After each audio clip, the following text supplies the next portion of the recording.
So, today's lecture is based on the book Red Skin, White Masks by Glenn Sean Coulthard, who's a First Nation person from Canada.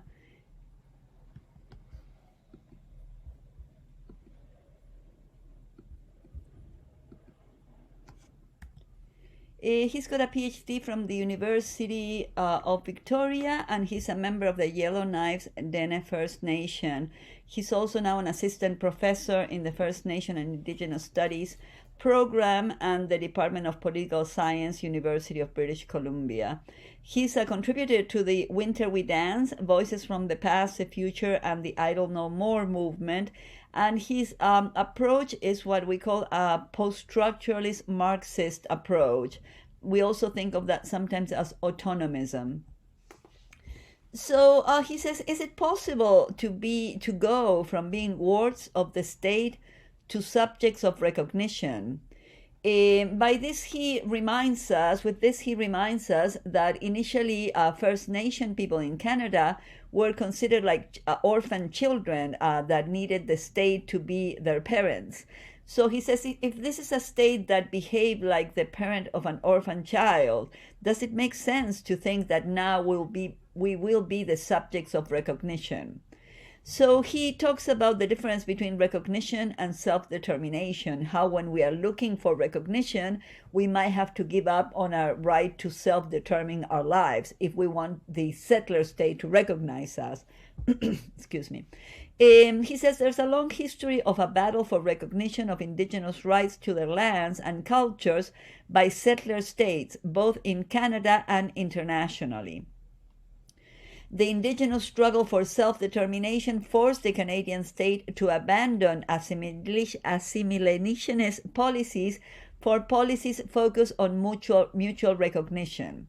So he says there's been a change from wards of the state. Nowadays, the state in Canada is no longer trying to force people into assimilating into white culture, but rather they're talking about mutual recognition, that everybody recognizes everybody. But the author argues that politics of recognition did not alter the existing colonial relationships between the settler states and the indigenous people. So for him, the politics of recognition did not work in the benefit of indigenous people.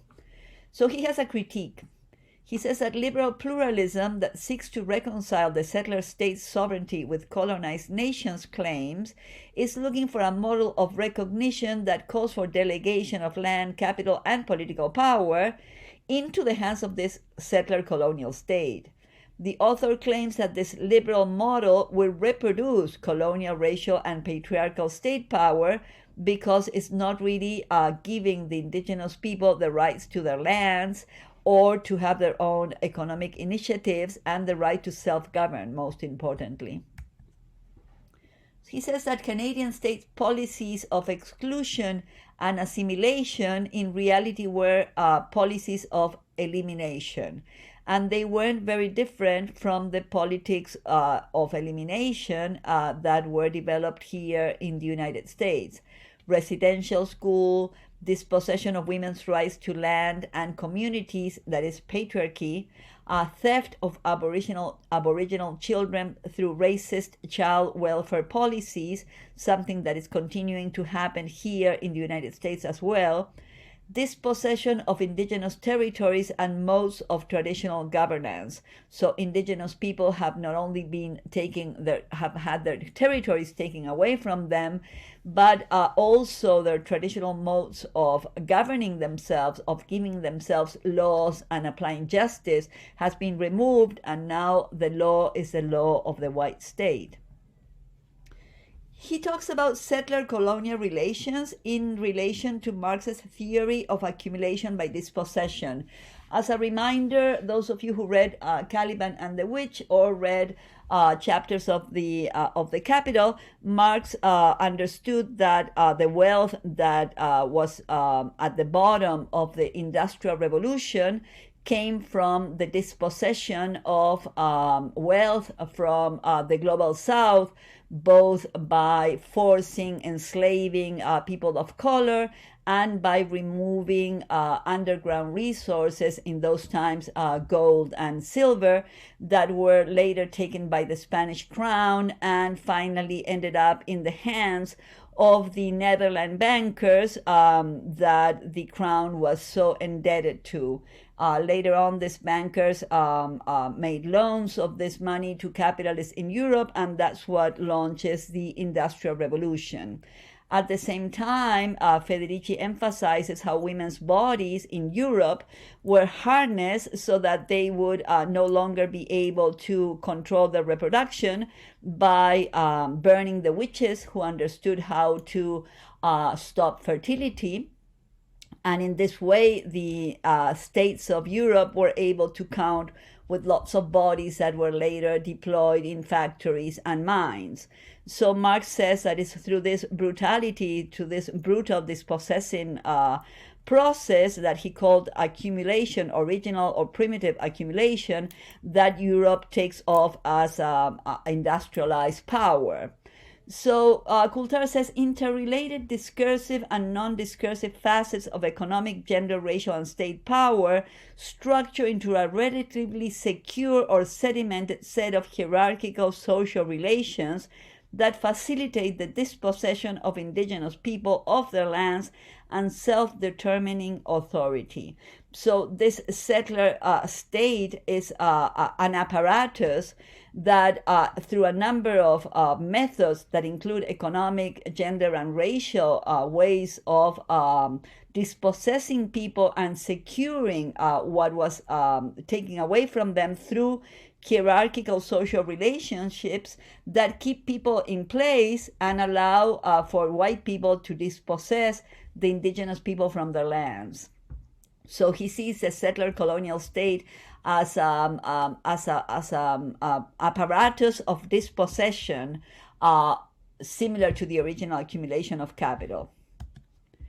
Marx in conversation with the indigenous. So Kropotkin, the anarchist that builds on previous anarchists and gets to see the beginning of the Soviet Union, and it's very critical of the Soviet Union, was right on about accumulation in the past.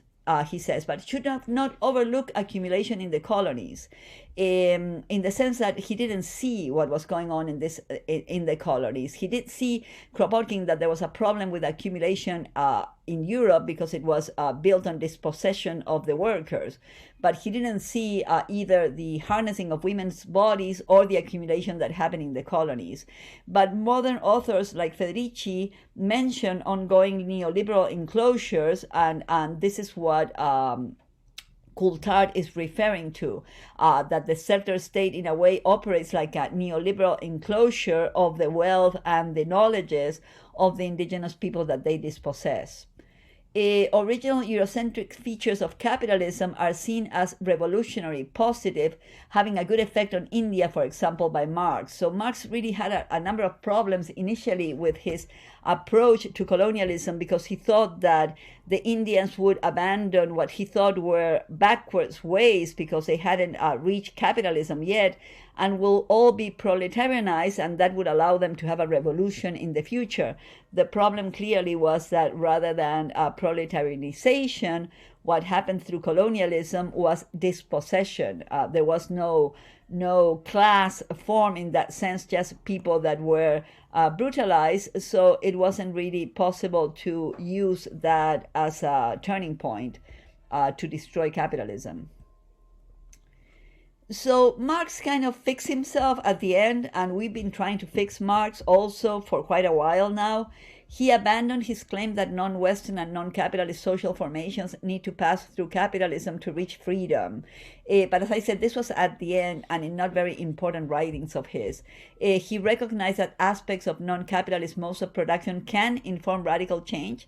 Specifically, he looked at certain ways that the peasants in Russia connected with each other through non-capitalist relations of production, and he thought that communism could build on those in Russia. Unfortunately, Lenin did not read that part, and least of all did Stalin read that. So Kropotkin anticipated that the early Marxist bashing of non-Western social formations would enable socialist states to dispossess indigenous nations, as it did. He realized that there was a problem here, Kropotkin. But Marx, as I said, realized that, but it was late, and most scholars and activists and organizers did not read those texts. So what does this shift from being an originary nation, a First Nation with control over their own territories, to being a colonized nation means? He says the commons belong to the First Nations and sustain non-capitalist relations such as reciprocity, non-exploitation, and respectful coexistence. Reciprocity was the way and is the way that non-hierarchical communities handle their economy. They just help each other for the most part, and there's no money going from one hand to the other.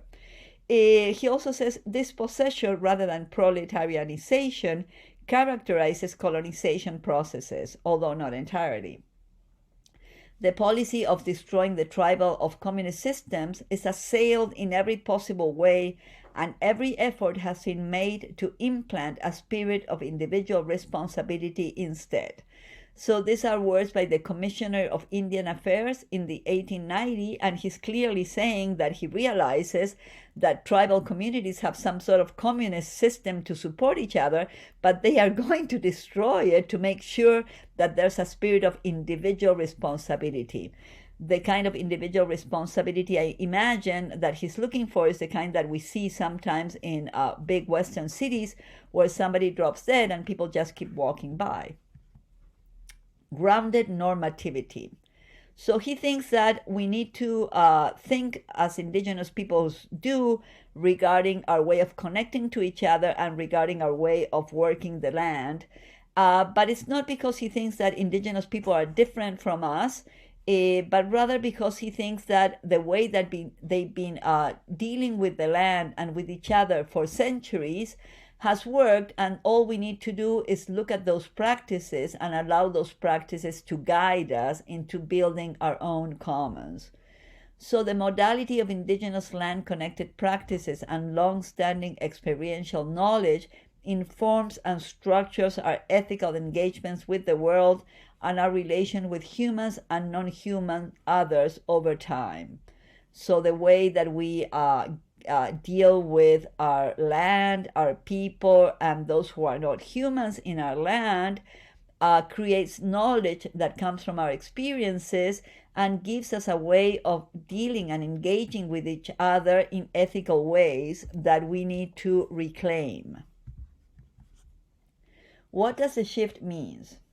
So this shift to a grounded normativity means a better approach than Marx's to the issue of exploitation of the land and environmentalism based on indigenous practices. For example, practices of reciprocity, as I mentioned earlier. It also means an acknowledgement that the dispossessing nature of capitalism runs along the lines of racial, gender, and state lines. So it's not just a matter of the economy. This shift means that we need to deal with each other as human beings with a complexity of ways of understanding and being in the world. How can settler states be confronted after the violent settlement? Well, once a settlement is done and people have been subjugated, what happens then is what the state engages in governmentality, this way of offering you incentives so that you will behave properly. But there's still what he calls a slave recognition, a slave master relationship at the bottom of this recognition freedom way of forging an identity. If you want me to recognize you and you want to recognize me, that's going to be done along the lines of a certain hierarchy that has already been imposed by the brutality of the colonization, of the most violent part of colonization. production of colonized subjects as a field of power through which colonial relations are produced and maintained. So through this governmentality, the state is trying to create subjects that will be colonized and behave properly and maintain those colonial relationships. So he also says that there's an attachment that he calls psychoaffective to the modes of recognitions by the settler. When the settler likes us, when the settler pretends that we are the same as him, we have a certain amount of attachment. We hope for that recognition. We crave that recognition. And that's part of the way that this governmentality slave-master relationship operates. I'm still being colonized, although now they don't need to use so much violence on me. So he has a critique of the politics of identity and recognition. And he says, from a materialist left perspective, it leaves material aspects of colonialism unchallenged while struggling for cultural recognition.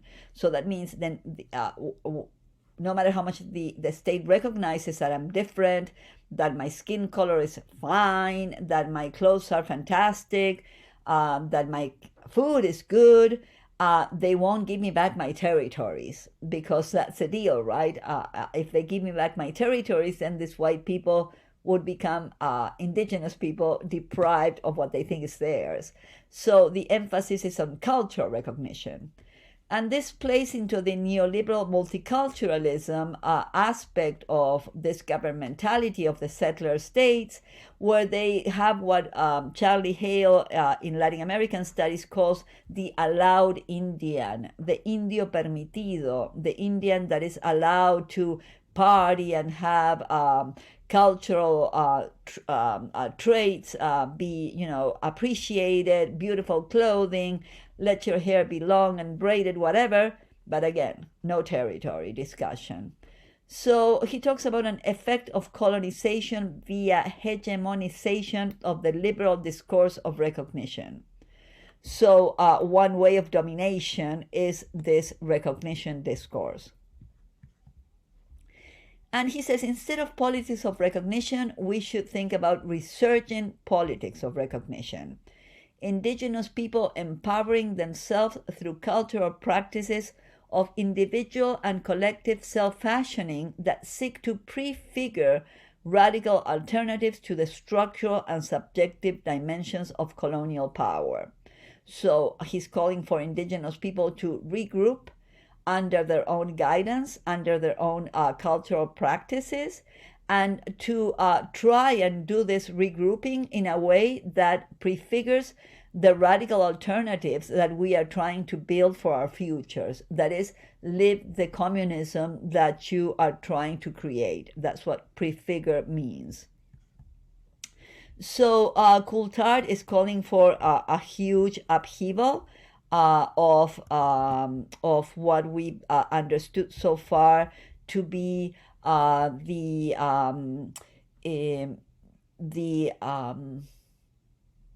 soft aspects of colonialism, the recognition aspect, the governmentality, the multicultural recognition of you as a cultural being in the world.